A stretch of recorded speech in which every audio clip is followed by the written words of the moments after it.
তদন্তের দাবিতে সরব জনতা।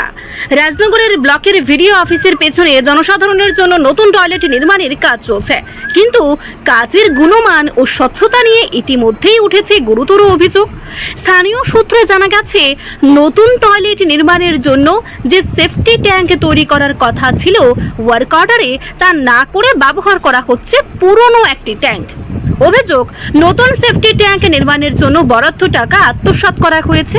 এই ঘটনায় কিছু শাসক দলীয় নেতার বিরুদ্ধে সরাসরি দুর্নীতির অভিযোগ তুলেছেন এলাকার বাসিন্দারা। তাদের দাবি, সরকারি প্রকল্পের নামে প্রকাশ্যেই লুট চলছে, অথচ প্রশাসন নীরব দর্শকের ভূমিকায়।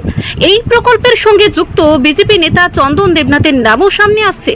উল্লেখ্য, কিছুদিন আগেই রাজনগরের নাছিরনগর এলাকায় বাঁশ দিয়ে ঢালাই দেওয়ার অভিযোগে বিতর্কে জড়িয়েছিলেন তিনি। ফলে একের পর এক অনিয়মের অভিযোগ, তার ভূমিকা নিয়েও প্রশ্ন উঠছে। অন্যদিকে এই কাজের সুপারভাইজিং অফিসার হিসেবে রয়েছেন জুনিয়র ইঞ্জিনিয়ার শুভাশিস মজুমদার। অভিযোগ উঠেছে, তিনি আবার রাজনগরের বিধায়িকা স্বপ্না মজুমদারের আত্মীয়, কাকা শ্বশুর। ফলে গোটা ঘটনায় স্বজন প্রশ্নের ছায়াও দেখছেন অনেকেই। এলাকার সাধারণ মানুষের ক্ষুব্ধ।